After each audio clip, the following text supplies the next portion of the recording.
Present perfect continuous tense.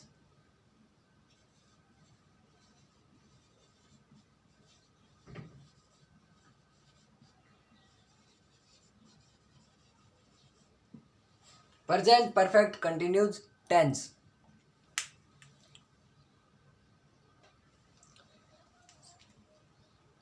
Hindi पहचान बता रहा हूं। पहचान, वाक्य के अंत में रहा है, रही है, परंतु ऐड क्या होगा इसमें? ऐड हो जाएगा टाइम, और टाइम के लिए अपन यूज करेंगे सिंस एंड फॉर का। सिंस और फॉर का यूज करेंगे। अब हेल्पिंग वर्ब के रूप में हैज या हैव, जो कि प्रेजेंट परफेक्ट में था, कंटिन्यूस में जुड़ जाएगा एडिशनल वर्ब बीन।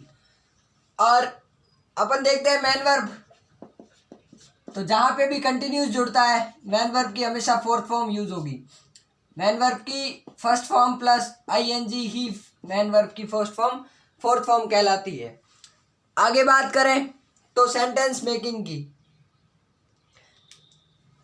या मैं बता दूं कि सिंस क्या होता है और फोर क्या होता है। जो फोर होता है वह अनसर्टेनली पीरियड ऑफ टाइम होता है, वह अनिश्चित काल होता है, अनिश्चित समय कि उसका निश्चय नहीं किया जा सकता है। जैसे कि for many hour, for many days, for many weeks, for many months, for many years etcetera.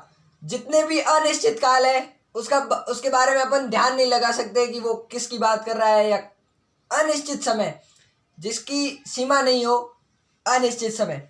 Since जिसमें कि पीरियड ऑफ टाइम या पॉइंट ऑफ टाइम का यूज किया जाता है निश्चित समय के लिए, निश्चित समय के लिए सिंस का यूज करेंगे और अनिश्चित समय के लिए फॉर का यूज करेंगे। वाक्य बनाएंगे तो अपन देखेंगे कि सिंस और फॉर का यूज अपन कैसे करेंगे, कि क्या निश्चित समय होता है और क्या अनिश्चित समय होता है। जैसे कि उसने एक नॉवल की किताब सुबह से पढ़ रही है। मैं सेंटेंस बनाता हूं कि वह सुबह से एक नॉवल या उपन्यास पढ़ रही है। कैसे बनेगा? वह के लिए अपन यूज करेंगे ही को, और ही के लिए मैंने हेल्पिंग वर्ब बताई कि हैज आएगा, और हैज के साथ जुड़ जाएगा बीन, ही हैज बीन। अब मैन वर्ब की फोर्थ फॉर्म यूज करनी है कि पढ़ने को कहते हैं रीड, और आईएनजी जोड़ लो, फोर्थ फॉर्म बन गई, ही हैज बीन रीडिंग। अब एक नॉवल पढ़ रही है, अ नॉवल, सुबह एक निश्चित समय होता है, जैसा कि मैनी वीक्स या मैनी मंथ्स, सुबह एक निश्चित समय होता है। इसके लिए सिंस यूज करेंगे अपन, सिंस मॉर्निंग। अब उसके बाद में जैसे फोर का यूज बताता हूं मैं पिछले 5 सालों से अध्ययन का काम कर रहा हूं या अध्यापन का काम कर रहा हूं। मैं पिछले 5 वर्षों से अध्यापन का कार्य कर रहा हूं। अब अध्यापन का कार्य करना एक ही चीज है, अध्यापन ही गिना जाता है उसको, ध्यान रखना। ऐसे नहीं आएगा कि आई डू टीचिंग, ऐसे नहीं आएगा।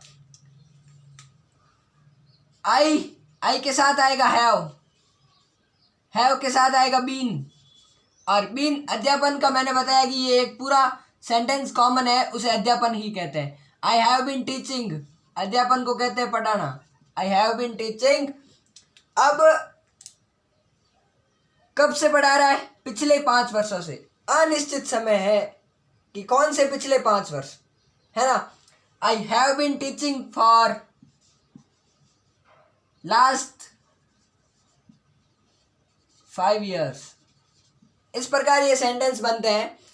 अब जैसे अपन नेगेटिव देखें तो नेगेटिव के लिए अपन इस सेंटेंस को लेते हैं। आई का आई, हैव का हैव, थर्ड स्थान पे कोई भी कंडीशन हो जाए, नॉट आएगा मतलब आएगा। I have not been teaching for last 5 years। अब इंट्रोगेटिव में तो हैव पहले आ जाएगा। इंट्रोगेटिव में हैव पहले आ गया, हैव के बाद में सीधा सब्जेक्ट जुड़ जाएगा, हैव आई। उसके बाद में been, have I been teaching for last 5 years। अब इसके अगर नेगेटिव बनाए तो have I not been teaching for last 5 years। इस प्रकार ये सेंटेंस बनते हैं। ये थोड़ा हार्ड पड़ता है, परंतु अगर सही से करेंगे तो सब समझ में आ जाएगा, इजी वे में बन जाता है।